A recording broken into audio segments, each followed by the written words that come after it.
네, 안녕하세요. 김묘성입니다. 서울 시민의 행복하고 안전한 삶을 응원하는 프로그램 왜 그랬오 시간입니다. 오세훈 서울시장이 펼친 주요 정책과 사업이 서울 시민의 삶에 어떠한 영향을 미치고 있는지 팩트 체크해보고 자세히 한번 살펴보는 시간인데요. 오늘이 벌써 마지막 시간입니다. 왜 그랬소의 마지막 시간이에요. 마지막 회를 함께 해주실 분들 소개해드리도록 하겠습니다. 저희가 몇 번 모셨으면 좋겠다. 다시금 뵙고 싶다라는 분을 픽픽 해가지고 꼽았는데 다른 분들께 너무 죄송하다는 말씀을 전해드리면서 또 오늘 나와주셔서 다시 한번 감사드린다는 말씀 드리면서 소개해드리도록 하겠습니다. 먼저 더불어민주당 박유진 서울시 의원님이십니다. 안녕하세요. 안녕하십니까. 반갑습니다. 예. 다시 나와주셔서 감사합니다. 예, 은평 뉴타운 살고 있는 박유진 의원입니다. 예. 의원님 지난번에 되게 짧아가지고 조금 예. 아쉬웠었는데. 예, 아이고. 네네. 맞죠. 안 나오시셨어요? 아니요, 엄청 아쉽죠. 그렇죠. 다행입니다. 예. 예, 이게 원래 국회에서는 네. 박지원, 박영선에서 박남매가 유명했었죠. 네. 예, 뭐 그렇게 언급해 주시는 분은 없습니다만 저 나름은 제 11대 서울시 의회에 박남매가 하나 있거든요. 오, 그러게요. 이제 모실 그렇습니다. 예, 더불어민주당의 네. 길이나 오늘 함께 방송하게 돼서 영광입니다. 무슨 말인가요? 네, 박수빈 서울시 의원님 함께하셨습니다. 안녕하십니까? 네, 반갑습니다. 박수빈 서울시원입니다. 네. 네, 목이 길어서 길이는 게시판에 쌍박이라고. 쌍박. 예. 좋습니다. 쌍박보다는 서울시 의회 박남매로. 서울시 의회 박남매. 본회의장에서도 자리가 바로 옆이에요. 그래요? 네. 두 분이서 그러면 콤비가 되셔서 뭐 이렇게 공격도 하고 방어도 하고 뭐 이런 시간이 좀 있었습니까? 그렇죠. 뭐 많이 하죠. 비슷한 주제로 시정질문 계속 연달아 네. 하기도 하고. 그러니까 저희가 이제 전반기 때는 같이 행정자치위원회였고요. 네. 후반기에서 이제 저는 기경이 우리 박수빈 의원님은 여전히 이제 행자위 네. 하면서 그러니까 이제 오세훈 시장과 정말 가장 많이 만난 네. 의원이죠. 그 질의를 하다 보면요 준비한 걸 다 못할 수도 있잖아요. 네. 그러면 두 분이 먼저 하셨는데 예를 들어서 다음엔 또 박수빈 의원이 좀 하지 박 의원 이렇게 좀 약간 나누는 경우가 좀 그러기도 있나요? 하고 아니면은 이제 제가 보통 뒤쪽에 하거든요. 네. 프로그램은 그러면은 박유진 의원님한테 했던 답변을 또 그 전 거를 끌어와서 그쵸. 저번에 박유진 의원님하고 하실 때 이렇게 하지 않았냐 뭐 이러면서 오 시장을 까기도 하고 이제 인용을 많이 해서 하죠. 근데 그렇게 뭐 공격 아닌 공격을 해도 서울시장은 크게 뭐 타격감 없었죠 사실. 자기가 잘 여기 그때는 대답 열심히 해놓고 네. 제가 다시 물어보면 내용을 몰라요. 또 그래요? 네, 그래서 저번에 박유진 의원님이 물어봤을 때는 진짜 대답 열심히 하시더니 왜 오늘은 모르시죠? 제가 네. 그러기도 하는데 그때 임기응변으로 항상 시정 질문을 하시기 때문에 그리고 늘 뭐라 그럴까 여유 있는 척이라고 해야 될까요? 진짜 여유가 있는지 없는지 모르겠어요. 근데 항상 이렇게 약간 비웃음이 항상 장착되어 있는 느낌이어서 맞아요. 보는 사람들로 하여금 진짜 네, 킹 받죠. 예, 맞아요. 킹 받는 상황들이 많이 연출이 됐었다. 그런데요, 지금 뭐 오세훈 서울시장 이야기의 최근 근황을 보면, 지금 후보 등록을 안 했다. 네. 뭐 이런 이야기 나옵니다. 안 그래도 좀 김이 샜어요. 그래요? 아니면 우리가 너무 열심히 해서 성과가 있었나? 네. 이렇게 우리 왜 그랬어가 굉장히 열심히 해서 성과가 있었나? 네. 이렇게 오세훈 시장이 안 되겠다 싶으니까 발을 뺀 거라고 보고 명분을 좀 가져가고 있지 않나. 오늘 등록을 안 했더라고요. 어떻게 보십니까, 의원님? 어쩌면은 네.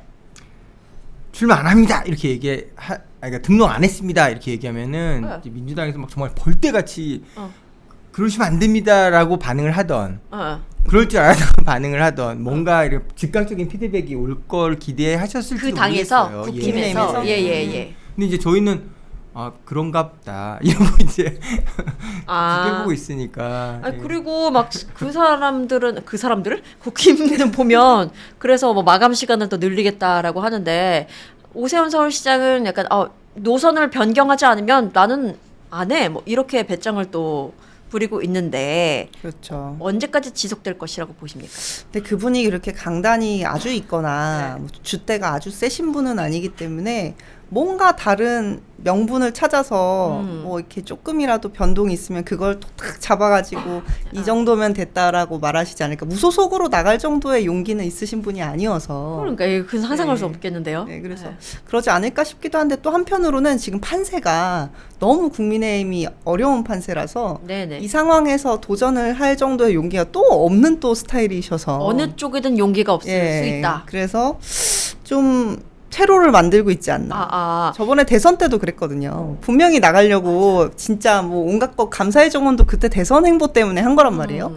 해놓고 분위기 안 좋으니까 자기는 시정을 열심히 하겠다고. 그때는 약간 명태균이라는 변수도 맞아요. 약간 있었고. 네, 지금도 여전히 있죠. 네, 그렇죠. 뭐 재판도 하고 있고 재판 시점에 대해서 불만이 많더라고요. 오세훈 서울시장은. 그러니까요. 그리고 홍준표 우리 서울 시민께서 말씀하신 부분이 안 될 선거 나가지 않는 게 오세훈의 특징이다. 라고도 봤거든요. 그분 가끔 맞는 말씀 많이 하시잖아요. 네. 고장난 시계에 하루 두 번 맞는 건가요? 맞는 말씀 많이 하시는데 네. 뭐 계엄에 대해서도 그렇고 맞는 말씀을 가끔 하시는데 요새 조금 시계가 자주 맞는 것 같은 느낌이. 네. 뭐 이런 얘기도 있더라고요. 그 오세훈 서울시장이 지금 진짜 안 될 선거이기 때문에 지방선거는 당권을 추후에 노리는 것 아니냐라는 얘기도 있던데 이것에 대해서 어떻게 생각하십니까, 의원님? 예. 뭐 저희 의견이 뭐가 그렇게 중요하겠습니까? 예. 그러니까 아마도 오세훈 시장은 지금 저는 이 갈등 상황을 가장 끝까지 즐길 거라고 봐요. 그러니까 즐길 거다. 예, 그러니까 뭐냐면 사실은 지금 이제 민심의 이 온도가 네. 너무 싸늘해졌잖아요. 그쵸. 그러니까 지금 다들 모든 시선이 그래서 민주당의 서울시장 후보는 누가 되는 거예요? 같은 게 저녁 밥상 차림의 주제거리지. 국민의힘에서는 누가 나온대요? 같은 거는 좀 궁색해졌죠. 관심 바뀌죠. 관심 바뀐 거죠. 네. 그러니까 근데 지금 관심 바뀐 상황에서 그나마 이걸 아젠다 세팅 이런 말처럼 안으로 끌어올 수 있는 가장 중요한 거리가 네. 오세훈 시장이 불출마 안 나간다는데요? 그럼 이제 결국 뭐 당에서 정말 이렇게 삼고초려까지는 아니더라도 네. 이제 저는 그 마지막 외통수를 이미 읽었다고 생각해요. 네. 그렇게밖에 될 수 없다. 어허. 예. 그래서 이제 이 갈등이 이제 최고조로 올라갈 때까지를 기다렸다가 네. 이제 이게 할 수 있는 말이 많죠. 뭐 막판에 극적 타결, 뭐 서울 시민에 대한 마지막 봉사, 선당후사의 표본, 뭐 이러면서 뭐 말씀하시면서 이미, 웃고 계셔. 예, 갈등은 이미 한강 버스 타고 이미 저 멀리 임진강까지 흘러갔지만 그래도 당을 위하는 마음으로 다시 민심을 받들겠습니다. 뭐 시나리오 여러 개 네, 뭐. 꽃놀이 팹니다. 또 뭐 출마와 불출마에 있어서 가장 중요한 것은 명분이기 때문에 그런 명분을 차곡차곡 만들어갈 것이다. 그분은 말을 자주 바꾸시기 때문에 예. 예, 분명히 극적 타결이 있을 수도 있겠네요. 아하, 들어보니까. 진짜 거리낌 없이 그렇게 할 수도 있겠다라는 생각이 드네요. 근데 불출마가 아젠다라니까 참 슬프다라는 생각을 해봅니다. 자, 그러면 우리 서울 시민들의 그간 오세훈 서울시장의 어떤 주요 정책 안에서 어떻게 삶을 누려왔는지 하나하나 한번 살펴보도록 하겠습니다. 대중교통 정책 하려고 하는데 한강버스 이야기 정말 많이 했거든요. 근데 한강버스는 시그니처기 때문에 안 할 수가 없습니다. 일단 지난 1일에 전 구간 운행이 재개됐다라는 설이 들려왔습니다. 어떻게 지금 그러면 한 10일 정도 아직 뭐 안 지났지만 그 정도 됐는데 네. 잘 되고 있나요? 뭐 이렇게 저렇게 그럭저럭 하고 있는데 특징이 뭐냐면은 그 마곡하고 여의도 구간하고 여의도에서 잠실 구간을 쪼갰어요. 아, 한 번에 쭉 가는 노선이 없어졌고 갈아타요? 갈아타요. 오 마이 갓! 갈아타가지고 환승을 50분 기다려야 된대요. 오 마이 갓! 그러니까 여의도 내려가지고 환승표를 받은 다음에 이렇게 기다려요. 한 50분 기다렸다가 타는 거죠. 그렇게 타는 사람이 있어요? 모르겠네요. 이게 관광이니까 어차피 물 교통이에요. 관광이니까 시간 많은 사람들이 대중교통이라는데요? 타는 거죠. 대중교통이랬어요. 이 시간 많은 사람들이 타는 건데 어쨌든 대기 시간 합치면은 잠실에서 마곡까지 3시간 40분이 걸린다. 관계자에 따르면 뭐 그렇게 한다고. 아니 유람선도 이렇게 타면 지겨울 것 같은데요? 그러니까 급기야 네. 우리 이런 얘기 초반에 많이 했잖아요. 한강버스 타려고 반차 낸다. 출퇴근용 버스인데 그걸 네. 타려면은 반차를 내야 한다. 네. 근데 그치, 이제 그치. 급기야 완결본이 나온 거죠. 이왕 내실 거 하루 연차 쓰시고 풀로 쓰셔라. 풀로 쓰셔서 그래야 즐길 수 있습니다까지 온 거죠. 그래서 진짜 답답할 노릇이네요. 근데 왜 이렇게 아직도 그 대중교통이라고 그러고 약간 뭐 훗날 뭐 2세, 3세 애들이 자기를 뭐 다시 평가할 것이다 뭐 이런 이야기도 들린 것 같거든요. 왜 이렇게 자신감이 넘칠까요? 넘치는 척하는 건가요? 전 정말 모르겠는데 교통이라고 주장을 해야 여태까지 들인 돈들에 대한 근거가 유지가 되기 때문에 어쩔 수 없는 측면이 있어요. 대중교통이라고 불러야지. 왜냐하면 노선도 서울시가 정하고 요금도 네. 서울시가 정하고 네. 선착장 점용료도 이게 교통이어야지 감면을 받을 수가 있거든요. 네, 그래서 네. 그런 것들 때문에 교통이라고 불러야만 하는 형식적인 이유가 있는데 네. 실질은 이 운영을 봐도 교통이 아니에요. 왜냐면은 이 오세훈 시장이 이게 하도 운영이나 이런 걸로 돈을 벌어야 되고 사람들이 많이 와야 되니까 F&B 사업으로 그러니까 식음료 사업으로 돈을 버는 구조를 짰어요. 그쵸. 그러고 나서 이거를 돈을 더 벌려니까 사람들이 이 인근에서 네. 놀아야 되잖아요. 네, 네. 그래서 요번에 예산을 들여가지고 그 리버뷰 가든이라고 어. 선착장 주변에 네. 공원을 아주 그럴싸하게 추가로 짓겠다. 근데 이미 거기는 한강 주변이어가지고 뭔가 공원화가 잘 되어 있지 않나요? 안 돼 있는 데들도 안 좀 돼 있는 있어요. 데도 그냥 있어요? 특히 강북 쪽, 망원 쪽이라든가 이런 데들은 이제 네. 자전거 도로 위주로 되어 있고 네. 뭐 공원이 제대로 조성이 안 된 곳들이 좀 있기는 한데 네. 그런 곳들을 이제 공원화 해가지고 돈을 어마무시하게 때려 붓는 거죠. 그거 하나 좀 살려보겠다고. 저는 여의도에서 한강버스 선착장 바로 옆에서 뭔가를 먹고 마신 적이 있었거든요. 근데 저는 한강버스 어떤 냄새인지 모르겠는데 기름 냄새 같은 게 너무 심해가지고 한강을 즐기기가 어렵더라고요. 그래서 난 F&B 사업도 잘 될까? 나는 그것도 잘 안 될 것 같은데 라는 생각이 들었었어요.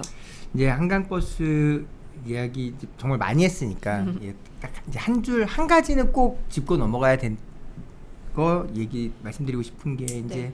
우리가 다 유람선이라고 생각하고 다 관광이라고 생각하는데 왜 저렇게 부득불 버스라고 이름 붙이고 출퇴근용 가능하다 얘기를 했냐. 이제 대중교통 관련 지원 조례를 바꾸거든요. 네. 한강 버스도 버스인 것처럼 버스로 적용돼서 준공영제에 적용될 수 있도록 조례를 바꿔놔요. 네. 그러니까 한강 버스라고 규정이 되어야 운행 손실 보존금을 세금으로 메울 수가 있거든요. 네. 이제 버스 준공영제 올라타는 거죠. 이제 그걸 위해서 그렇게 부득불 출퇴근도 가능하다. 네. 이거 버스 맞다. 그렇게 얘기를 했던 거고요.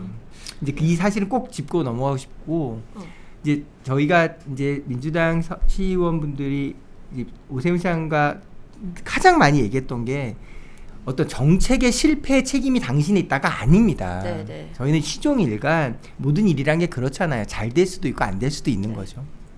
그런 거 다 이해 못할 사람도 아니고 얼마든지 투명하고 솔직하게 모든 과정이 공유되고 공개됐다면 다 이해받을 수 있는 사안들이에요. 근데 문제는 항상 말이 앞선다는 거예요. 네. 본인이 확언하고 본인이 정의하고 본인이 된다고 얘기하고 근데 안 되면 이거 보고 실무자한테 그렇게 보고받았는데 그대로 얘기하는 게 저의 잘못입니까? 라고 말을 해버리면 맨날 반대만 하는 민주당 의원들 탓입니다. 잘 되면 좋은에 그 한강버스 우리 덕분에 잘 됐다 그랬어요. 내가 진짜 진짜.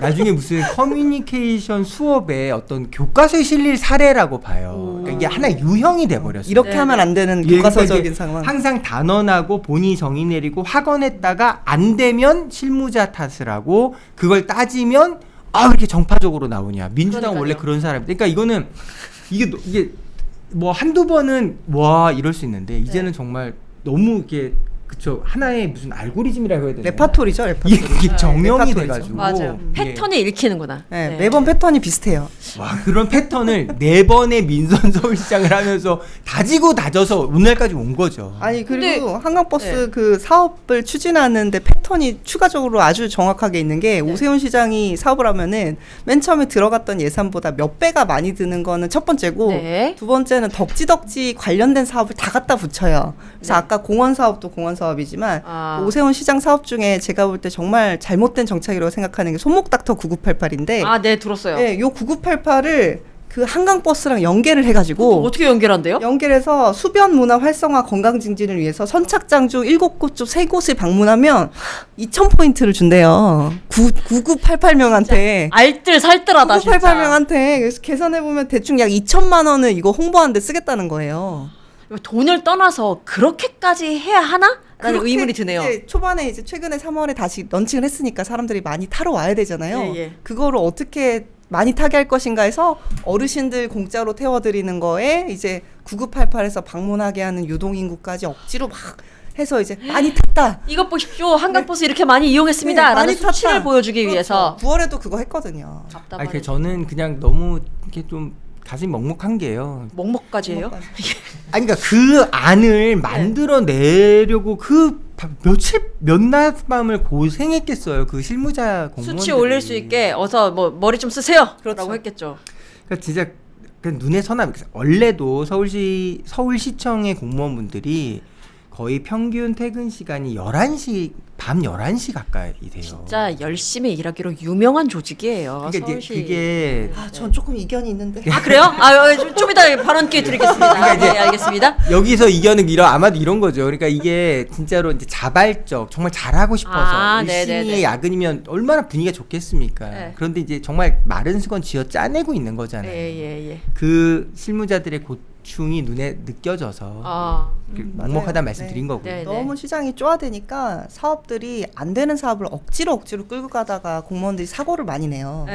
한강버스도 배나 이런 거 계약 과정이나 만들어지는 과정을 보면 쥐어 짜놓으니까 정말 그 문제가 많고 뭐 사업대마다 동티나는 사업이 정말 많거든요. 그러니까 오세훈 시장이 뭘 열심히 하려고 오세훈 시장이 뭔가 올라가서 뭘 하고 이런 거를 하려면 그 공무원들을 쥐어 짜서 하니까 다 그냥 사고가 나고 덕지덕지 계속 지적하면 그거 땜빵하고 지적하면 그거 땜빵하고 맞아요. 네, 이런 식으로 그 마지막 요 얘기만 하겠습니다. 저희가 이제 한강버스 이야기하면서 제가 제일 놀랐던 거는 이게 이제 미래한강본부라고 해서 아주 큰 조직이고 핵심 부서고 이제 총괄을 하는 조직 맞고 그랬죠. 그럼 이제 마땅히 거기 뽑힌 공무원분들은 관련, 그러니까 이제 유람선 운송이든 뭐 관광이든 지금 배 건조든 뭐 조선소 뭐 네트워크든, 그러니까 뭔가 관련된 인재들이 다수 뽑히고 채용되고 그렇게 해서 구성돼 법하잖아요. 아니에요. 그러니까 미래한강본부 통틀어 한강 사업을 담당하고 있는 저희가 실무자분들 만나서 이렇게 물어볼 때 가장 큰 충격은 그 관련된 모든 분들 중에 실제로 그러니까 한강버스를 이분한테 맡겨도 되겠다라고 말할 만한 경험치가 있는 분이 아무도 없어요. 아무도. 그러니까 정말 충격이었어요. 떠아는 거구나. 떠아는 거. 그러니까 이제 뭐 순환 보직 상에서 어차피 이제 롤이 바뀝니다만 이거는 정말 시민들의 생명과 안전에 직결되는 무리의 대중교통을 만드는 얼마나 중차대한 문제입니까? 근데 이거를 시장은 해외 도시 몇 번 견학 갔다 온 이후로 이거 된다 하고 본인이 정의하고 본인이 추진하고 본인이, 그러니까 한강버스를 굳이 왜 그날 해야 돼요라는 질문에 아무도 답변을 못 하는 게 정답이 뭐냐? 시장님이 그냥 그때로 정한 거예요. 그날을 이날은 여기 이날 배를 띄워야 된다라고 하고 모든 게 거기서부터 역순으로 잡힌 거예요. 이게 이날 되려면 선착장은 언제까지 돼야 되고 배는 언제까지 돼야 되고, 그러니까 그런 식으로 사업이 추진되는 게 1,700억 들어갈 사업으로 말이 됩니까? 그냥 결론적으로 말하면 지금 오세훈 시장이 여기에 왜 그렇게 집착하느냐라고 아까 물어보셔서 오세훈 시장이 하겠다는 사업들 중에 완결된 사업이 요거 하나밖에 없어요. 그래요? 서울링도 안 됐죠? 서울항도 제대로 안 됐죠? 맞아요? 그러니까 뭐 된 게 없어요. 근데 링은 지금 어느 정도 안 됐어요. 전혀 아예 아예 안 될 거기 때문에 결국에는 오세훈 시장이 다 정리 못하고 그나마 완결됐다고 할 만한 게 그거 하나니까 막판까지 이렇게. 아니 사실 완결이 안 됐으면 하는 게 그 다음에 어떤 다른 시장이 될 수 있을 거잖아요. 지금 흐름상 보면 만약 그렇죠. 끝까지 뭐 안 하다 보면 그러면 그 다음 시장이 모든 것을 떠안게 되는 거 아니냐. 아 진짜 네. 링의 저주죠. 진짜 그렇게 되면 예. 정말 네. 그러니까요. 상상하기 이 다음이 어려운 참 문제다라는 맞습니다. 생각을 해봅니다. 원래 한강버스 진짜 조금만 짚고 넘어가려고 그랬는데 말을 안할 수가 역시나 없네. 말을 안 할 수가 없어. 그리고 막 열불이 올라와가지고 열이 이렇게 나네. 한번 아니 왜냐면 지금 예, 다니고 깜짝이야. 있거든요.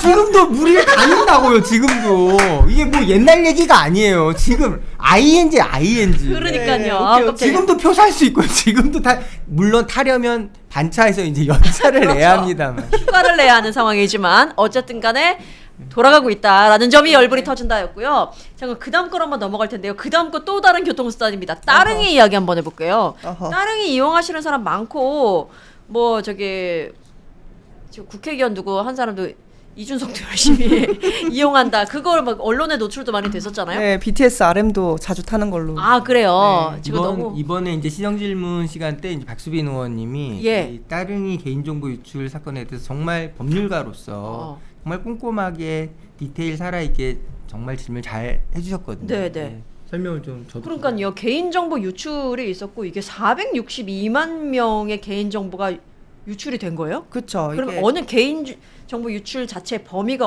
어느 정도인가요? 거의 모든 정보가 나간 거라고 보면 되는데 중학생들이 털었어요. 24년 6월에 중학생들이 털었는데 참 전이네요. 네, 한참 전이죠. 그때 나간 개인 정보가 뭐냐면 아이디, 뭐 휴대전화 번호, 그다음에 이메일 계정 주소, 주소지, 생년월일, 성별, 체중 이렇게가 나갔어요. 체중도 왜냐면은 그 무게가 따릉이 타려면 뭐 무게가 넣어야 되나 보죠. 아 그래요? 제가 따릉이는 안 타봐가지고. 저도 자전거 탈 줄 몰라가지고. 공유 자전거는 되게 많이 이용했는데 따릉이는 안 타봤어요. 네, 그래서 체중까지인데 그랬더니 오세훈 시장이 다행히 이름과 주민번호는 나가지 않았습니다. 이렇게 말도 안 되는 소리 하더라고요. 근데 지금 휴대전화랑 생년월일이랑 네. 지금 아이디랑 이런 게 다 나갔으면 주소지랑 나갔으면 어느 정도 개인이 특정될 정도의 구체적 정보가 나간 거거든요. 네네네. 그런데 이 부분에 대해서 오세훈 시장은 이게 2년 뒤에 우연히 이 턴 애들이 다른 건으로 수사를 받다가 이 건이 드러난 거예요. 다른 거는 뭔 일을 저질렀대요? 얘네가 친구들이? 또 다른 모바일 이렇게 민간 공유 모빌리티 업체 디도스 공격하던 거가 걔는 뭐 걸려서 해커예요, 뭐예요? 모르겠어요. 얘가 근데 아주 전문가는 또 아니에요. 근데 어떻게 왜 털었대요, 이 중학생 애들? 자기는 호기심이라고 주장하고 있는데 아직 수사 중인 상황이고. 예. 그래서 얘가 이제 다른 거를 그 2달 전에 턴 거예요. 24년 4월에 2달 전에 털어가지고 수사를 받다가 보니까 얘가 그 2달 후에 다른 것도 털었던 서울시 따릉이를 털었다는 게 드러나게 된 거죠. 그게 이제 최근에 드러나서 서울시의 경찰이 이런 너네 공단에 이제 너네 털렸던데 이렇게 알려준 거죠. 네.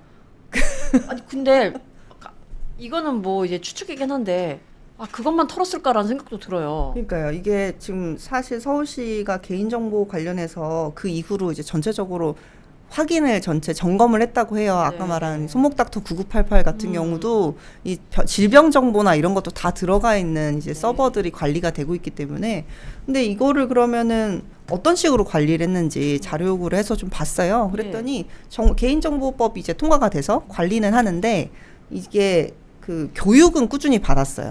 이 관리자들이 교육은 꾸준히 받았는데 이 관리와 관련된 점검이나 관리하는 분들을 관리하진 않은 거예요. 서울시가 지도 점검을 하지 않은 거죠. 주로 한 지도 점검 내용은 따릉이 앱을 뭐 어떻게 업그레이드를 해라 뭐 그런 내용들의 이제 편의성. 공무원들이 그게 문제예요. 일단 어디에 맡기면은 맡긴 걸로 끝났다고 생각하는 경우가 많은 것 같아요. 관리 감독이 필수인데 공무원의 역할 중에.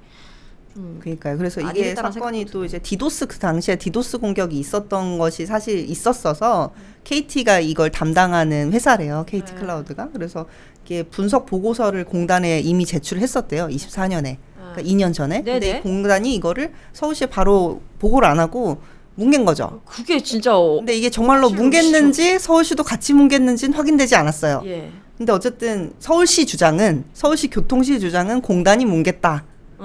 공단 주장은 뭐 아직 이제 언론 접촉을 못하라고 굉장히 단속을 하나 봐요. 그래서 공단은 그냥 뒤집어 쓰는 걸로 정리를 한 것 같은데 그리고 오세훈 시장도 이거는 이게 그 자기들이 따릉이 업무를 공단에 위탁을 줬기 때문에 개인정보 처리의 책임은 공단에 있지 우리는 그 정도의 책임은 없어 이러면서 빠져나갔어요. 시정질문에서. 너무 싫어. 그러면서 여러 가지 일들이 있었는데 이게 법상으로 보면은 이렇게 유출이 되면 그 우리 개인정보 유출된 사람들한테 알려줘야 되고 그쵸. 대응은 어떻게 해야 되는지도 알려줘야 되고 홈페이지에 공개도 해야 되고 뭐 피해를 어떻게 줄일 수 있는지도 알려줘야 되고 하는 그게 다 법상에 정해져 있거든요. 근데 그런 초동 조치를 하나도 하지 않았어요. 그게요? 지금도 그래서 그러면은 님 하셔야 되지 않음? 이렇게 제가 시정질문 때 물어봤는데 수사 중이라 가지고 정리가 아무 때나 되면 수사 중인 걸 갖다 그러니까 줘요. 수사 핑계 대면서 자료도 안 줘요. 네. 자료도 안 줘서 수사 중이어서 뭐 그 끝나면 피해 범위나 이런 게 확인이 되면 그에 합당한 뭐 대응을 하겠다 뭐 이렇게 주장은 하는데 참. 뭐 대도 안 해요. 이런 게 진짜 대도 안 한 일이고. 이게 이제 네. 뭐 모든 이제 그러니까 하나 꼭 말씀드리고 싶은 게 가장 큰 그러니까 잘못 인식되는 게 하나 있거든요.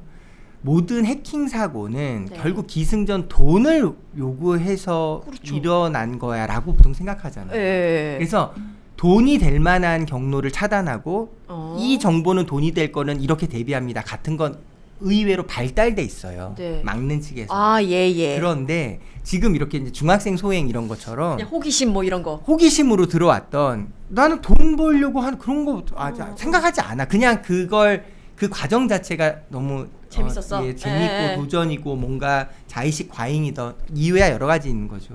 그러니까 이걸 돈이 될 용도로 접근하는 것이 아니라 그 데이터베이스가 쌓여 있는 것 자체에 내가 접근할 수 있는 것을 희열로 느끼는 사람들에게는 오히려 방비가 덜 돼 있다는 그렇구나. 거예요. 그래서 그러니까 이제 더군다나 뭐 일반 기업에서는 이제 돈에 포커스돼서 모든 이제 대비를 갖췄다고 하더라도 네. 공공은 훨씬 더 이렇게 공공이기 때문에 오히려 상대적으로 접근의 부담을 덜 느끼고 들어오거든요. 네. 그러니까 이제 이 사건을 계기로 정말 서울시가 각성해야죠.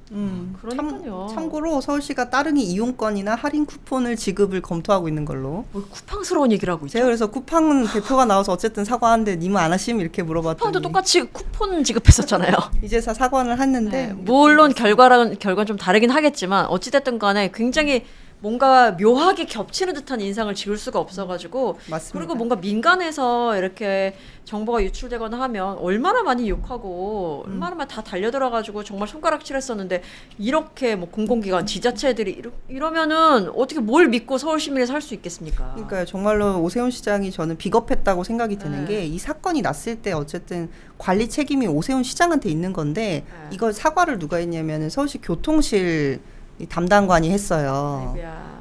그래서 제가 시정질문 할 때 돼서야 본인도 사과 유감을 표명했거든요. 그러니까 그렇게 끄집어서 지적할 때까지 자기는 피해 어떤 잘못에서 벗어나 있는 이태원 참사 때도 오세훈 시장은 그랬어요. 뭔가 잘못이 있을 때 자기는 잘못이 없는 것처럼 마치 그 관리 책임이 잘 안 된 것에 대해 유감스럽다 뭐 이런 식으로 눈물만 흘리고 제3자처럼 말을 하는 진짜 잘못이 책임 있는 사람임에도 불구하고 불멸의 사자성어를 만들어내셨죠. 뭔데요? 선생님께서. 휴먼 에러라고. 예. 그건 휴먼 에러죠. 예. 그래서 불멸의 사자성어 휴먼 에러가 등재되는 휴먼 에러. 네, 한강버스 사고 때도 휴먼 에러라고 하셨죠. 예. 맞습니다. 잘 알겠습니다. 휴먼 에러였다고 치고요. 하지만 그렇게 덮어지지는 않을 것 같습니다. 준공영제 이야기하려고 하는데 준공영제가 무엇이냐? 버스 이야기입니다. 사실 버스에서 준공영제 이야기는 많이들 들었을 텐데 이게 정확하게 뭔지 좀 설명이 필요할 것 같아요. 버스 준공영제란? 그러니까 준이 붙어 있는 게 약간 일종의 하이브리드 같은 개념인 거거든요. 그러니까 민간이 아예 영리를 목적으로 뭔가 운영하는 건 민간인 거고 버스의 주인이 서울시거나 나라이거나 그럼 공영인 거죠. 네. 그러니까 민간과 공영이 있는데 준공영제는 앞에 준이 왜 붙었냐면 운영은 민간이 하는데 우리가 직영하는 건 아니죠. 민간이 하는데 그 민간이 운영할 때 여러 재정 적자에 대해서는 보존해 준다는 거예요. 공공의 돈으로. 영역으로. 그러니까 이게 섞여 있는 거죠. 네. 그래서 준공영제라는 의미가 그렇습니다. 사실 그 지난 1월에 있었던 시내버스 파업 사태 다들 기억하실 텐데 요거 재발 방지와 관련해서 이슈로 떠오른 게 바로 이 버스 준공영제 개편이라고 합니다. 근데 서울시가 2004년에 도입한 버스 준공영제, 방금 말씀하신 이 뭔가 하이브리드 같은 요 운영 방식 지금 어떻게 운영이 되고 있는지 여기에도 무슨 문제가 있나요 현재? 그러니까 이게 한숨부터 나오셨어요. 준공영제가 굉장히 어떻게 보면은 효과는 있었어요. 왜냐면은 노선이나 이런 거를 할 때 어느 정도 노선을 서울시가 정해주고 적자 노선의 경우에는 네. 서울시가 보전을 해주는 방식으로 운영이 네. 됐기 때문에 그 막 급하게 수익을 내기 위해서 민간 회사들이 막 그 위험 운전하고 아니면은 운전 기사들의 처우가 나쁘다든가 네. 뭐 이런 것들이 굉장히 개선되는 효과가 오랫동안 있어 오긴 했어요. 그런데 이게 어떻게 보면은 수익이 실비 처리, 보험 실비들의 왜 이렇게 도덕적 해이가 만연한 네, 것처럼 네. 이게 실비 처리로 돈을 많이 이제 지급을 해주는 구조가 되다 보니까 악용하는 사례가 악용하는 사례가 네. 늘고 또 민간 회사가 분명히 적자 보전을 해주는 구조인데 이익도 보전해주는 구조로 가다 보니까 네. 막 이 이익 유보금이 늘어나서 배당을 많이 하고 그러니까 돈 되는 사업으로 전환된 거죠. 네. 그러니까 돈 되는 사업이 되니까 외부의 사모펀드 같은 데들이 이제 노선을 사가지고 아이고야. 막 이렇게 배당 잔치를 하고 돈벌이로 그냥 딱 그렇죠. 전락을 그런- 해버렸군요. 그런 일들이 발생하게 된 거예요. 그래서 지금 그런 일들과 함께 또 이게 결국에는 회사는 쏙 빠지고 네. 그 노동자, 그러니까 버스 노동자 노조와 서울시의 관계로 일이 전환되는. 왜냐하면 네. 그립을 서울시가 가지고 있고 돈도 서울시가 내니까 그런 과정에서 이제 회사는 도덕적 해이처럼 운영 대충 하고 돈 벌어가고 네. 이 기사들은 기사대로 처우 개선은 안 되고 서울시는 서울시대로 정말 그 밑빠진 독에 돈 붓듯이 진짜로 엄청 돈을 부어야 되는 거의 이제 곧 있으면은 1조 정도 들어가야 되는 정도의 네. 적자가 발생한다고 해요. 그런 구조가 만들어지고 있는 게 지금 현실. 이런 그렇군요. 아이. 그러니까 이제 네. 이 문제를 계속 이제 엄청 집중해서 연구하는 분들의 의견 중에 이거는 좀 굉장히 우리가 깊이 받아들이고 고민 같이 해야 될 거라고 느끼는 점을 말씀드리고 싶은데요. 이게 무엇이 가장 근본적인 잘못된 설계인 거냐? 그러니까 민간이 운영하는데 이 적자 보존금을 그 운영 회사에다가 준다는 거예요. 네. 그러니까 이걸 실제로 운영하고 있는 노동자한테 직접적으로 혜택이 가거나 이걸 쓰고 있는 시민들한테 이 돈이 지원돼서 뭔가가 해결되는 방향이 아니라 운영하는 사업주에게 직접 손실 보상을 해주는 방식을 네. 그러니까 메꿔주는 방식으로 가다 보니 네. 이건 당연히 사모펀드 입장에서 보면 황금알 낳는 거위 같은 거거든요. 그러니까 절대 손해가 없어. 손해가 없는 거죠. 그러니까 사모펀드의 속성에 너무 딱 맞는 거예요. 그러네요. 그러니까 거의 뭐 서울시가 사라지지 않는 한 버스 노선 계속 유지되죠. 네. 이거 운영되면서 나오는 적자는 보전을 약속받고 있으니까 말 그대로 그냥 인원당, 운영 편수당, 사용 계산이 딱 나오는 사업인 네, 거예요. 네. 그러니까 정말 이 노선을 확보하기 위한 진짜 이 사모펀드들 간에 정말 진짜. 전쟁 같은 상황이 됐거든요. 네. 그러니까 이 구조를 근본적으로 바꾸는 게 중요하다. 네. 그 근본적으로 바꾸는 것이란 운영 손실금을 메꿔주더라도 그 메꿔주는 주체가 사업주가 되는 한 네. 계속 이 문제가 해결되기가 요원하겠죠, 당연히. 네. 실제로 적자 보존금은 이를테면 획기적으로 이런 방식이 있어요. 시민 배당제처럼 그러니까 시민들한테 똑같은 자원을 쓴다 하더라도 시민이 버스에 한 달에 5만 원 쓰셨어요. 그러면 다음 달에 5만 원 지원해 드립니다. 같은 네. 이걸 실제로 쓰고 있는 시민들한테 적자의 보존이 메꿔질 수 있는 구조로 뭔가 설계가 된다면 지금 같은 이런 폐단을 근본적으로 바꿀 수 있는 게 패러다임의 전환일 수 네네네. 있거든요. 거기에 이제 플러스 안타까운 게 오세훈 시장은 그런 파업의 결과가 이제 벌어졌을 때 이런 준공영제 구조적 아픔, 설계 잘못 이런 얘기를 먼저 하기 전에 네. 필수 공익 사업으로 지정되지 않아서 발생된 문제다. 지하철 봐라 파업 마음대로 못하지 않냐. 필수 공익 사업으로 지정되는 것이 핵심이다. 그거는 말 그대로 아픈 환자의 왜 아픈지를 따지지 않고 그냥 봉합하고 메우고 반창고 네. 붙이고 끝났습니다라고 말하는 인식과 뭐가 다르겠습니까? 그래서 진짜 너무 안타깝죠. 아니 지하철 얘기를 꼭 해야 될 것 같아가지고 얘기 나온 김에 딱 한마디만 여쭤볼게요. 하나만 여쭤볼게요. 지금 지하철이 굉장히 노후됐다. 그리고 안전을 위협하는 치명적인 문제가 있다. 어떤 문제인지 한번 알려주시겠어요? 일단 대표적으로는 변전소, 그러니까 전기 이슈들이 좀 노후화된 것들이 있고, 그다음에 그 외에도 사소한 부품들이 좀 문제가 많아요. 지금 예를 들면 요새 그 안에 있는 그 전광판 있잖아요. 그 전광판 같은 것도 회사가 망하거나 부품이 없어서 고장난 채로 계속 달리고 있는 상황이거든요.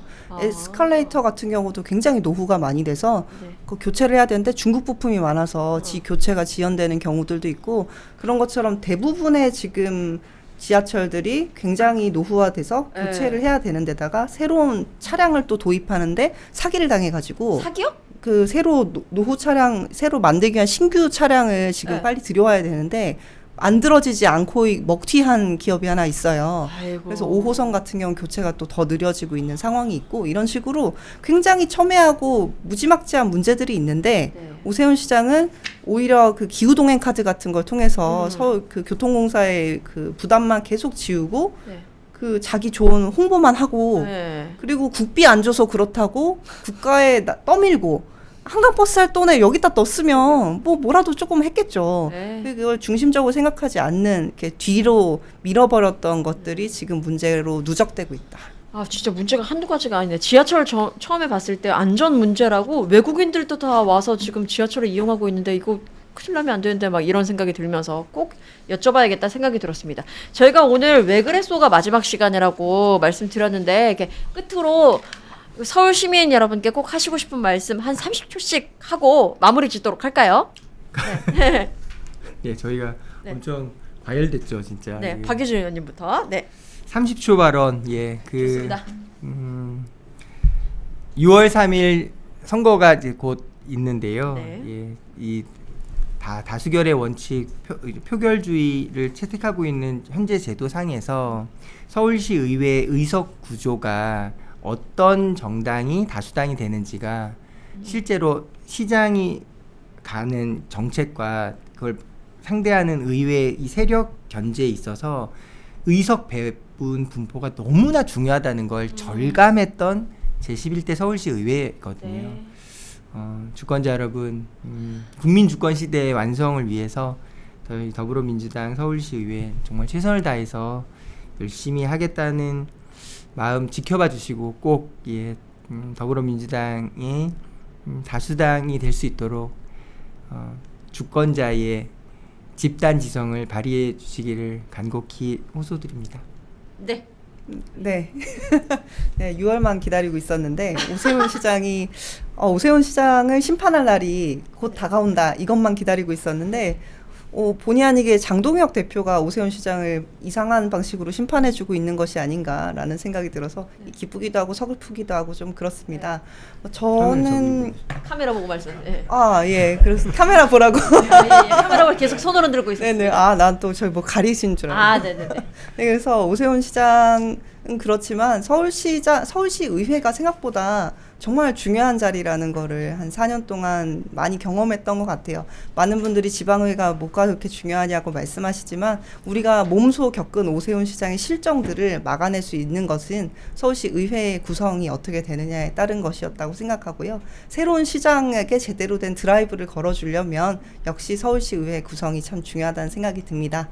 저는 이제 더 이상 서울시 의회에서 여러분을 뵙지 못하게 됐지만 그래도 우리 더불어민주당의 승리와 성공을 위해서 더 열심히 하는 정치인 되겠습니다. 아유 감사합니다. 오늘 함께해 주신 더불어민주당 박유진 서울시 의원님, 박수빈 시의원님 고맙습니다. 아이고, 감사합니다. 네, 이번에는 우리의 일상과 더욱 밀착해 있는 서울시 자치구들이 과연 제대로 일을 하고 있는지 좀 더 세밀하게 알아보는 시간입니다. 이게 만약 구예요. 우리의 구를 한번 돌아보도록 하겠습니다. 드디어 논란의 중심에 있는 지역구입니다. 용산을 다룰 예정입니다. 오늘 이 시간은 용산구의회 의원이신 함대건 서울시당 청년위원장님 그리고 용산구의회 백준석 의원님과 함께합니다. 안녕하세요. 네, 안녕하세요. 반갑습니다. 한 분씩 인사 반갑습니다. 부탁드립니다. 네, 용산구의회 부의장 백준석입니다. 반갑습니다. 반갑습니다. 그리고 함대건 의원님. 왜요? 서울 청년과 함께 다시 할게요. 아우 진짜. 뭐야 뭐. 다시 할게요. 다시 해도 이거 다 그대로 내보낼 거예요. 다시. 예예예. 뭐. 네, 서울 청년과 함께요. 네, 서울시당 청년연장 함대건입니다. 반갑습니다. 아, 자 내가 다시 해줄게요. 서울시 청년과 함께 함 뭐 이거예요. 준비해 왔네. 서울시 청년과 서울 함께 청년과 함. 함께요. 서울 청년과 함께함. 응. 서울 청년과 함께 함 대건입니다. 이렇게 했으면 오케이. 좋겠다라는 생각. 예, 알겠습니다. 어쨌든 그 의도는 제대로 파악이 되었다. 네. 그것만으로도 충분합니다. 박수 드립니다. 기세로 갑니다. 기세. 쫄지 마세요. 기세로 갑니다. 네네 좋아요. 이렇게 날로 발전하는 모습을 보여주시는 우리 함대건 청년위원장님이신데 오늘 마지막 시간이라는 거. 발전하다가 네, 적응하면 끝납니다. 네, 예. 네. 우리 백준석 의원님은 저희와 지금 처음 만나는 거잖아요. 네, 처음입니다. 아까 전에 부의장님 네, 이렇게 말씀하셨는데 좀 더 길게 설명 부탁드릴까요? 아, 저는 그 이재명 경기도지사 캠프에서 정치를 시작했고요. 아, 그래요? 네, 캠프에서 시작했고 경기도지사 인수위원회 전문위원을 했다가 그럼 예전이네요? 예전이죠. 18년도 2018년도 네. 그러다가 20년도에 이제 용산으로 와서 청년위원장을 하면서 본격적으로 이제 정치권의 활동을 시작했습니다. 그래서 22년도에 기초위원회 당선되고 후반기에 부의장을 맡고 있습니다. 아 그렇군요. 네. 2018년에 그러면 이재명 당시 경기도지사 후보랑 함께 후보 하셨겠네요. 때. 예, 그렇죠. 후보 때 아. 캠프에서 활동했습니다. 아, 네. 그러셨군요. 그때 네. 뭐 일하시는 전략기획실에서 있었는데요. 전략기획실. 저는 뭐 그때는 뭐 네. 중책을 맡았던 건 아니고 네네. 그렇더라도 하여튼 그 전략기획실 그렇더라도 이재명 대통령과의 인연을 내가 이야기를 해야 되겠다. 많은 사진을 남겼다. 사진을 남겼다. 그럼 좋죠. 사진도 김혜경 같이 여사님과. 뻔했어요. 네? 같이 일하실 그러게요. 뻔했죠. 같이 일할 뻔했네요. 저는 2000 몇 년부터 했더라. 2018년 거의 말미에 경기도에서 일을 했었거든요. 예. 그러면서 만날 뻔했었다. 예. 용산으로 안 돌아왔으면 아마 그러게요. 어떻게 또 용산 구의회에서 일하시니까 네. 좀 어떠세요? 정치에 딱 입문을 하시고 난 다음에 입문하자마자부터 뭐 파란만장한 시간들이어서 그러게요. 용산은 굉장히 뭐 대통령실 이전으로 시작해서 네. 그리고 임기 시작하자마자 이제 또 비극적인 이태원 참사가 발생하고 그렇죠. 그리고 박희영 구청장의 그런 대응들에 네? 대한 문제 때문에 계속 그 이슈가 계속 용산의 의정 활동의 가장 중심에 있었던 것 같아요. 저는요, 얘 진짜 이렇게 면전에 용산구의회 분들을 앞에 모시고 이렇게 바로 말씀드리기 좀 민망하긴 합니다만 이 용산구와 관련된 행보, 특히 박희영 구청장과의 행보는 좀 기괴해요. 그렇지 않나요? 왜죠? 고개를 못 드시는 우리 한대. 아니 박희영 구청장의 그 참사 당시의 행동도 이상했죠. 그리고 그 일을 겪으면서 옥중에서 뭐 구정을 돌본다고 할 정도의 행보도 보였었죠. 그리고 얼마 전에는 재선 도전을 위해서 재선 도전 너무 지금 머리가 막 멘붕이 올 것 같은데 국힘에 재입당을 신청했다가 지금 이제 무산된 걸로는 봤습니다. 일련의 흐름들이 너무 기괴하거든요. 그 안에서는 더 이게 충격이실 것 같아요. 어떻습니까?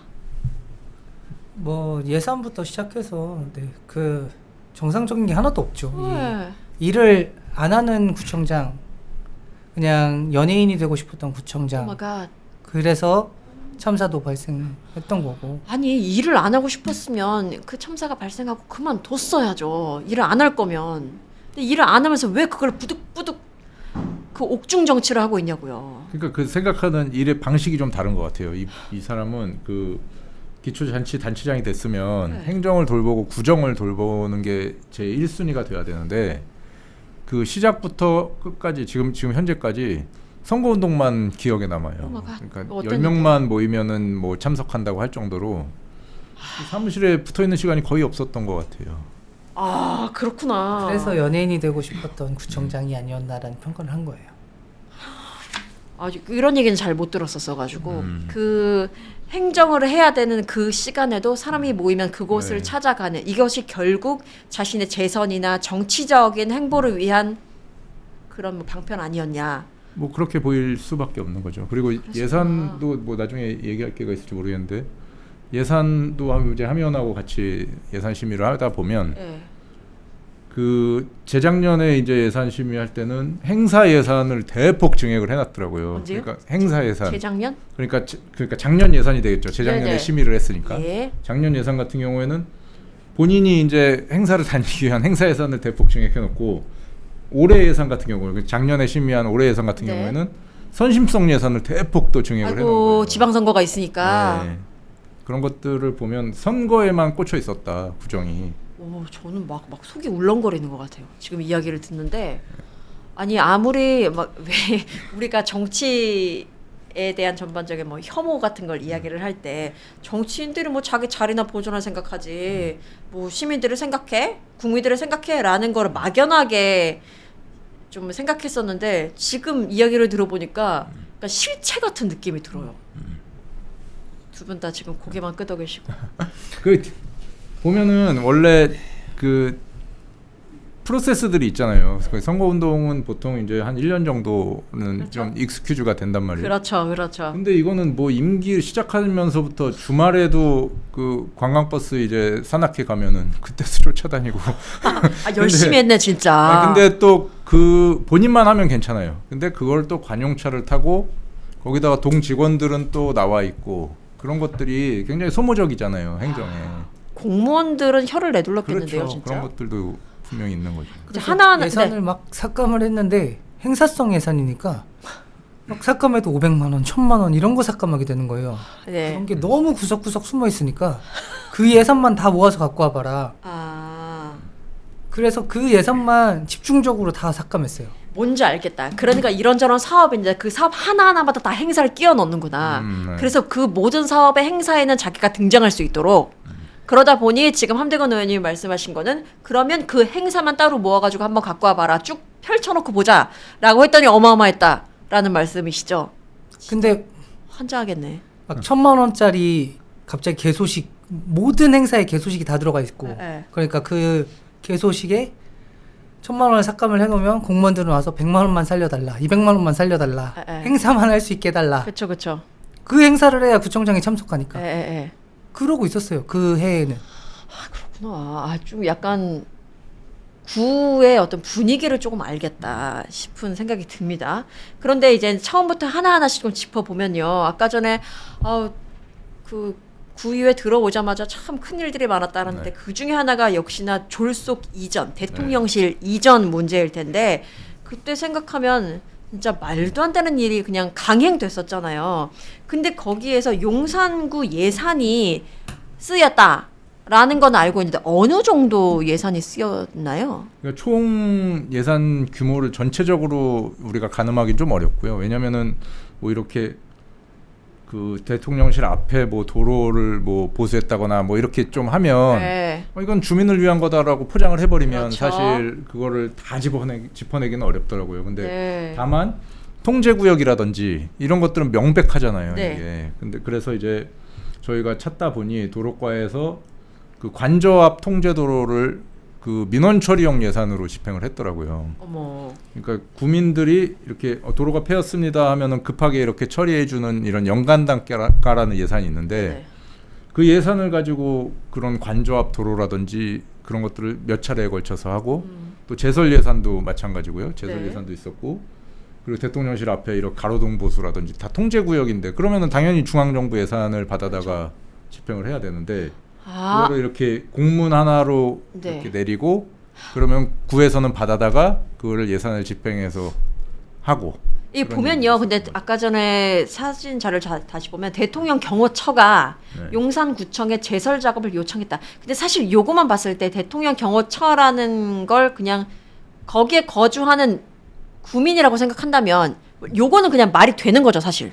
안 되는 건가요? 안 되죠. 안 되는 거예요? 아니 그 구민이라고 생각하면 되죠. 예. 근데 구민이 아니기 때문에 문제인 그쵸. 거죠. 그래서 중앙정부에서 그러면 경호처는 경호처 내의 예산으로 앞에 제설 작업을 그렇죠. 따로 할 수 있는 거예요. 네. 중앙정부 예산으로 해야 되는 거죠. 그렇죠, 그렇죠. 그리고 뭐 사무 지원 요청은 할 수 있는데 만약에라도 구 예산이 집행됐다면 네. 교부금을 내려준다든지 이런 구조가 돼야지 구의 예산은 구민을 위해서 오롯이 쓰여야 되는 게 맞거든요. 네. 그래 그게 지방 재정 분권의 원칙이잖아요. 그렇죠. 근데 그거를 그냥 공문으로 내렸다고 그냥 처음에는 국방부 군무지원단에서 공문으로 내리고 그 다음엔 또 경호처에서도 내리고 얘네들이 그러니까 졸속으로 하다 보니까 예산이 없는 거예요. 그러니까 이런 식으로 해서 이렇게 그들이 집행을 했더라고요. 약간 찍어 누르기나 힘으로 그렇죠, 누르는 힘으로 거네. 누른 거죠 그냥. 공문으로 찍어 내린 거죠 그냥. 근데 구민은 하나도 못 들어가는 공간에 한 분도 가실 수 없는 공간에 구의 예산을 쓰니 구의회에서 이걸 어떻게 근데 이걸 아까 보신 것처럼 뭐 도로 포괄 예산 이런 식으로 숨겨놔요. 그 찾아내기도 힘들었어요. 하나하나 내역 다 받아서 주소지 검색을 해보는 거예요 저희가. 어머. 근데 못 들어가는 곳이야? 용산공원이야?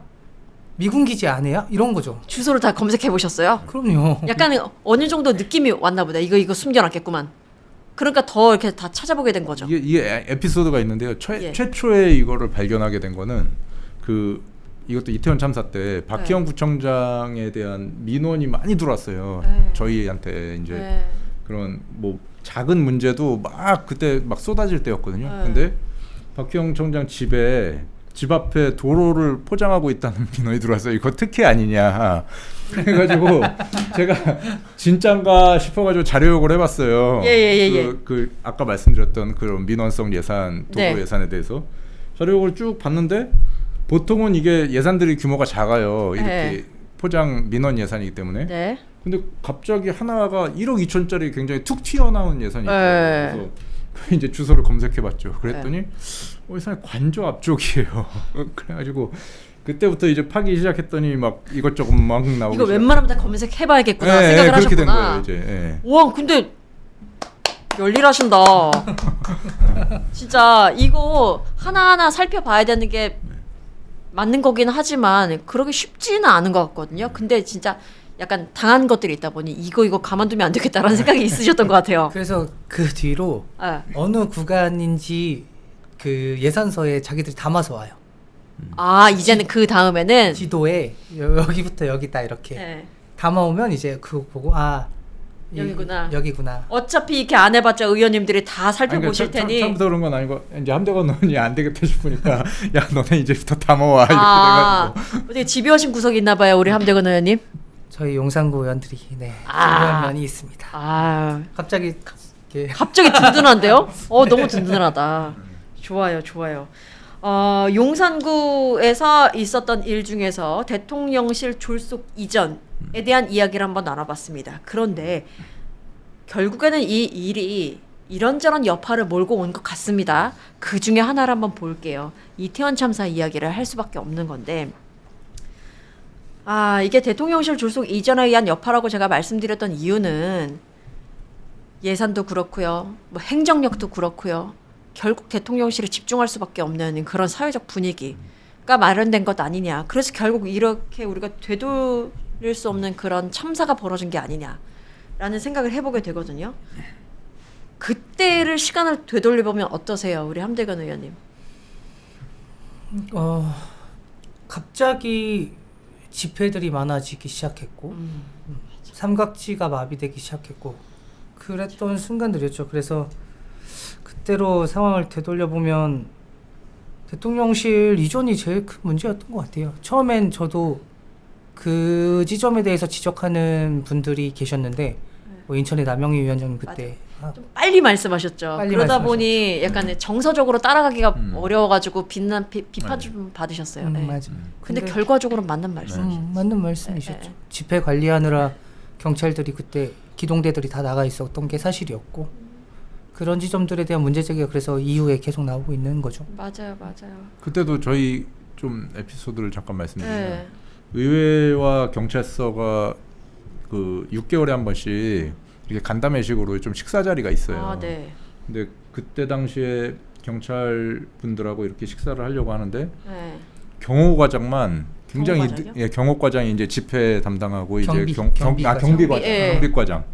경비과장만 늦게 와서 얼굴도 시꺼매져가지고 그만큼 경무에 시달리고 있구나라는 걸 느꼈는데 이 용산서가 이런 집회 관리가 준비가 안 돼 있었잖아요. 졸속으로 이전하다 보니까 굉장히 우왕좌왕하기도 했었고 굉장히 고생도 많이 하던 시기였었어서 그런 것들이 전반적으로 다 영향을 미쳤던 거죠. 졸속 이전에 의해서. 그러니까요. 아니 그때 생각해 보면 박형구 청장이 그때 퀴논길 거기에 있었다가 나 뒤늦게 소식을 듣고 막 현장에서 제가 구청장이에요. 아마 구조하시는 분들한테 말씀을 하셨던 것 같고. 퀴논길에 살아요. 아 살아요. 그래서 그 참사난 그 대로변 기준으로 퀴논길 쪽에 아예 네. 거주를 하니까 네. 실제로 본인 저택에서 참사 현장까지 걸어서 그냥 직진으로 가면 안 막힐 때 한 3분? 인파가 없으면 걸어서? 3분? 네, 응. 네. 4분? 이 정도 될 정도 가까운 거리에 살아요. 그때 이후에 박형구 청장의 어떤 뭐 행보는 어땠어요? 그 사고가 벌어진 그 즈음에? 그 즈음에 이제 그 의령에 본인 네. 시제 갔다가 올라와서 그 집에 한 바퀴 둘러본다고 했지만 실제로는 퀴논길 쪽만 둘러보고 집에 들어갔다고 저도 본 것 같아요. 그 국정조사가 있었고 근데 사실상 뭔가가 제대로 이루어지지 못했다라는 얘기가 있는데 어떻게 보시나요? 참사 후에 어떤 대처, 수습 이런 거 관련해서. 그 의령 시제 잠깐만 좀 말씀드리면 네네. 그것도 공무라고 이제 포장을 했어요. 맞아, 그랬죠. 그리고 그 관용차를 타고 갔었고요. 네, 그 먼 길을. 맞다. 근데 제가 좀 찾아보니까 3일 전에 영상 축사를 보냈고요. 이미 의령 축제에는 예. 한 20분인가 30분 면담만 하고 시제에 간 거예요. 근데 그걸 어떻게 공무라고 할 수 네. 있는지 시장 모르겠고. 면담만 하고. 네. 네.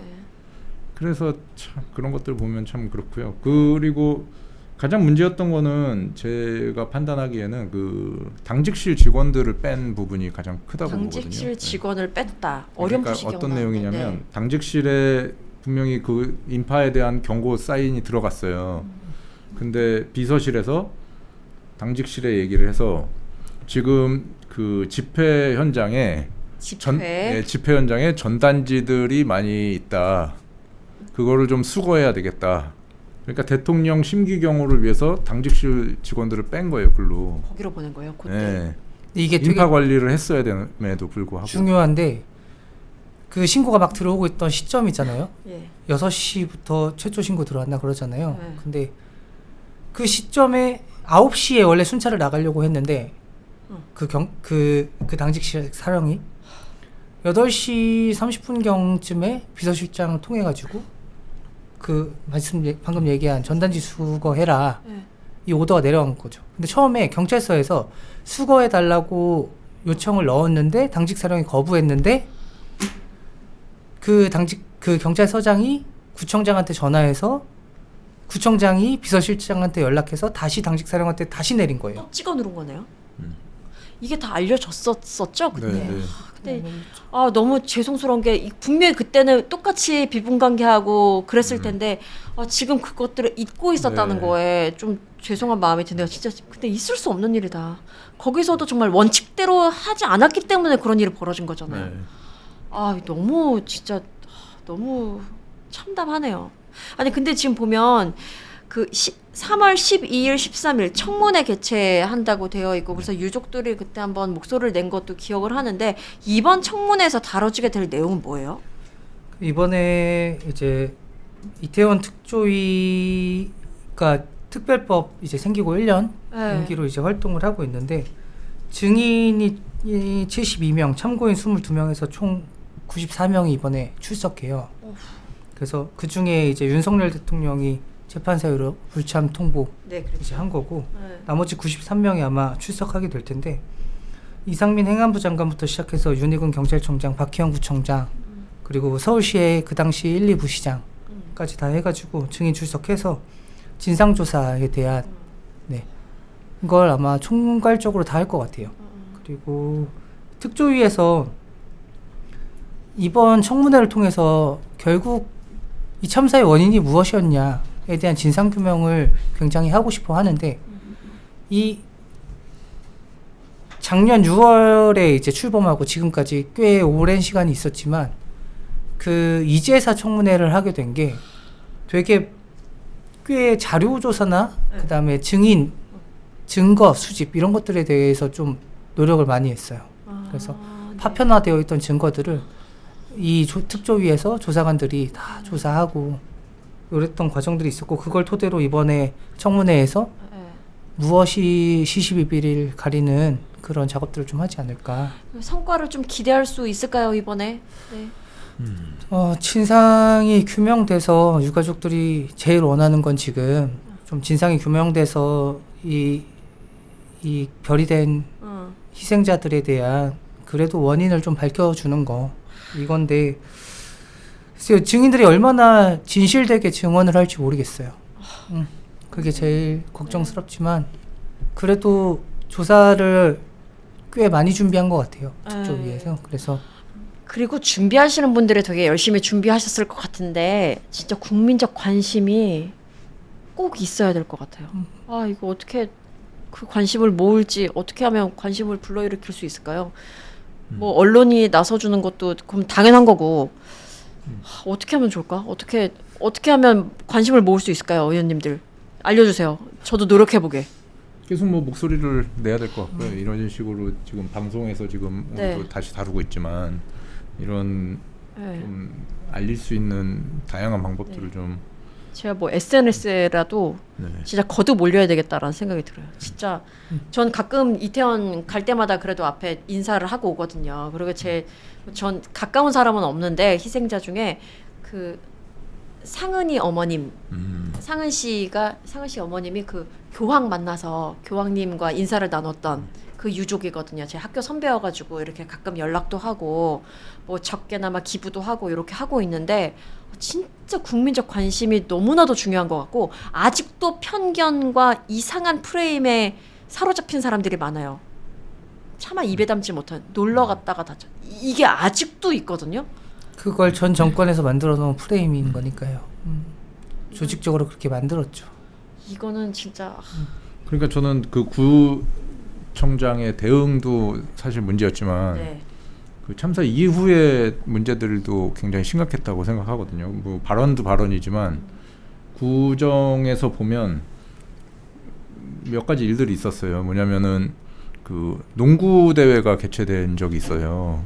협회장배 농구 대회가 개최되는데 용산구 협회장배 농구 대회가 개최되는데 거기가 이제 원효로 다목적 체육관에서 개최되는데 거기가 시신을 잠깐 안치했던 장소여서 그 협회장이 되게 그 추모하는 순수한 마음에 그 현수막에 별 문양을 넣기로 이렇게 현수막 제작을 한 거예요. 근데 부서에서 그거를 그렇게 못마땅하게 생각해서 그 압박을 해서 결국에는 그거를 제거하고서 현수막을 걸었어요. 근데 그랬음에도 불구하고 막 테이블 협조도 안 해주고 심판 차량도 견인해가고 치졸하다. 원래는 그 주차관리과에 협조 요청을 하거든요, 부서에서. 그래서 이제 견인을 오늘은 하지 말게끔 이렇게 정리를 하는데 와, 그런 행정을 했더라고요. 보복 행정이죠, 그러니까. 최소한의 인간성이 느껴지지 않아요. 그리고 또 최근 얼마 전에는 또 그 헬로윈 안전 대책으로 대상 받았다고 또 대대적으로 홍보하고 그 취소하고 그런 기괴하다니까요. 이거 나오네요 지금. 기괴했죠 진짜. 이거 다 제 눈을 의심했었어요. 그 게다가 그 받는 사람도 박희영 구청장이 받고 있어. 이거는 진짜 말도 안 되는 일이 벌어져가지고. 근데 지금 복당 신청해가지고 재선에 도전한다고 하니 참. 근데 다시 또 이제 한다는 거죠. 무선 그 거부 당했는데 다시 또 최고위의 심판을 한번 받아보겠다 이러고 있죠. 하시고요. 예. 근데 네, 그분도 그분인데 특조위에서 사실 조금 신경 많이 쓰고 싶어하는 지점 중에 또 하나는 그 진상조사나 피해자 권리 보장이 제대로 될 수 있도록 최대한 많은 증언과 그 이 상황들에 대해서 본인들이 나서달라. 네.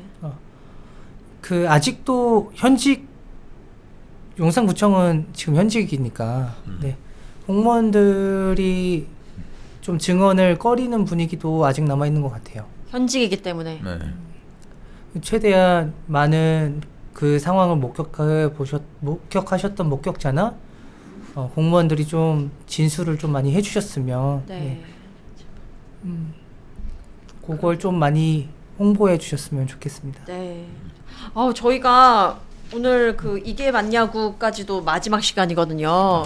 근데 마지막 시간을 이렇게 장식해 주셔서 너무 감사드리고 귀한 말씀해 주셔서 너무 감사드리는데 끝으로 꼭 하시고 싶은 말씀 저희가 30초씩 한번 드리도록 하겠습니다. 네, 의원님부터 한번. 저부터 할까요? 네, 카메라 보시면서 이야기할게요. 네. 그 정치는 권력의 편의가 아니라 주민의 요구를 받드는 자리라고 생각하고요. 그래서 지금 지난 3년 보면 특히 용산은 그 권력에 의해서 힘든 시간을 보냈습니다. 예. 이재명 대통령이 당선된 이후에 대통령실이 이제 청와대로 복귀하면서 이제 바로 잡혀지는 과정에 있는데요. 그렇기 때문에 이번 6월 3일 선거는 용산을 다시 제대로 바꾸는 데 있어서 굉장히 중요한 선거가 될 것이라고 생각합니다. 저는 그 부당한 권력에 침묵하지 않았던 의원으로서 앞으로 더 큰 책임을 향해 나아가고자 합니다. 앞으로 많은 응원과 관심 부탁드립니다. 감사합니다. 네, 의원님 감사합니다. 우리 함대건 청년위원장님도 함께. 네, 이계만 야구가 거의 이제 마지막인데요. 다른 여러 구들을 보면서 우리 청년 지방의원들 그리고 지방의원들이 되게 열심히 하고 있구나. 그리고 윤석열 정권과 함께했던 지자체장들이 얼마나 이렇게 무능했는지를 볼 수 있었던 시간이었던 것 같아서 우리 MTV 구독자분들이 주변에 이 내용들을 많이 전파해 주셔서 지방선거에서 네, 현명한 선택을 하시길 네, 많이 알려주셨으면 좋겠고요. 지방의회가 꽤 관심 밖에 있을 수 있습니다. 항상 지방의원들이 묵묵히 그 자리에서 주권자들, 유권자들의 선택에 따른 열심히 노력하려고 하는 모습들을 보이고 있거든요. 대체로. 네. 많이 관심 가져주시고 많이 응원해 주시는 게 결국 그 사회를, 지자체를 바꿔나갑니다. 여러분들께서 많은 관심 가져주셨으면 좋겠습니다. 네, 감사합니다. 저희는 이제 왜 그랬고 그리고 이게 맞냐고 이 프로그램은 오늘이 마지막이고요. 저희는 다음에 주간 묘면은 계속 하고요. 또 다른 좋은 프로그램이 생기거든 그것을 통해서도 꼭 인사드리도록 하겠습니다. 함께 해주셔서 감사드리고요. 시청자 여러분들께도 감사 말씀드립니다. 다른 프로그램을 통해 다시 만나요. 안녕.